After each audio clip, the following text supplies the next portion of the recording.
J'espère que vous venez d'être outillés et vous allez bien exercer en faveur des populations qui ont besoin des informations constructives, explicatives et orientatrices dans le processus de la consolidation de la démocratie et de la paix dans notre pays, la République démocratique du Congo.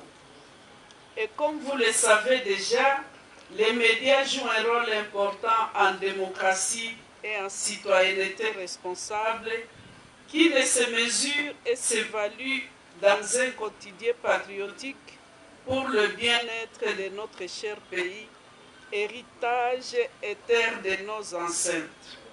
Nous sommes ici réunis à l'occasion de la 37e journée nationale de la presse, la première ayant été célébrée le 22 juillet 1980, jour qui marque la conception de notre corporation.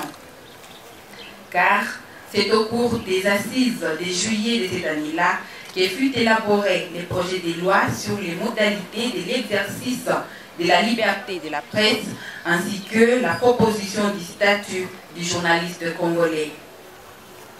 Aujourd'hui, nous célébrons cette journée sous le thème « Les journalistes critiques dans une société juste et pacifique pour des élections libres et transparentes ». Ce thème, estimés confrères, vient nous remettre dans notre responsabilité de travailler pour une société pacifique. Cela passe par le respect de notre code de déontologie des journalistes en RDC dans les traitements des informations.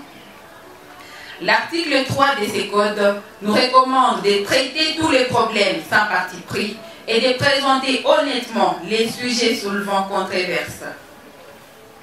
Avec les particularités de notre province, que vous connaissez très bien, il suffit d'un mot, d'une virgule mal placée pour embraser une communauté. Et souvent, les conséquences sont énormes et irréversibles. Je nous invite donc à la rigueur et surtout à traiter plus des sujets qui nous rapprochent.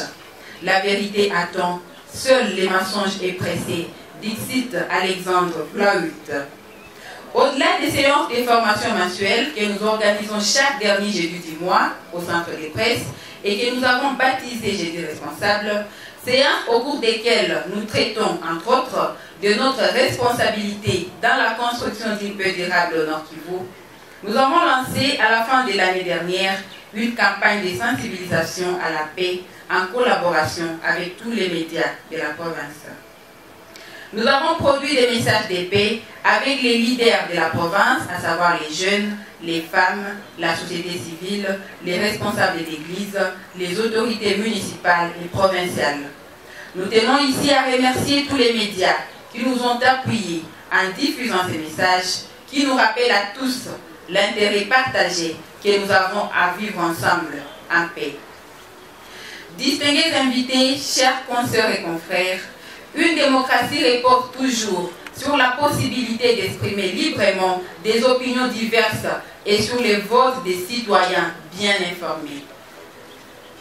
À cette période où notre pays prépare ses élections, il est attendu des médias, selon l'esprit du thème de cette journée, un travail objectif pour aider nos concitoyens à opérer un choix éclairé. Pour cela, nous avons besoin d'un libre accès à toutes les sources d'information et les droits d'enquêter librement sur tous les faits qui conditionnent la vie publique. J'ai cité ici l'article 17, alinéa A de notre code de déontologie. Nous sommes appelés à travailler en toute indépendance avec la population, les experts, les candidats, pour présenter les souhaits des uns, analyser et évaluer les programmes des autres, le tout avec un regard éclairé des experts présents dans nos communautés. Parce qu'ici au Nord Kivu, il faut dire que les journalistes s'évitent à plusieurs problèmes. Pourquoi? Parce que quand tu viens récolter ce qu'il y a comme information, tu t'évites toujours à des problèmes sécuritaires. Il y a même des autorités qui menacent à mort. Alors on s'est dit, pourquoi il faut célébrer la journée de la liberté de la presse pendant qu'il y a quelque chose de couac? Au Nord Kivu, moi je suis en train de vivre la liberté d'expression, mais pourquoi pas de presse? Il faut que l'on revoie un peu, surtout les autorités, il faut qu'ils aient l'état évidemment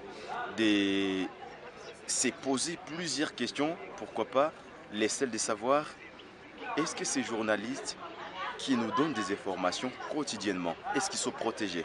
Moi, je peux évidemment demander que je preste dans cette liberté, mais malheureusement, il faut poser la question aux autorités. Est-ce qu'ils ont souci que je sois aussi protégé et que je fasse ce que je suis condamné à faire dans cette liberté? Moi, je me dis que je ne suis pas vraiment la personne qui est en train de vivre cette liberté de la presse, pourquoi pas d'expression.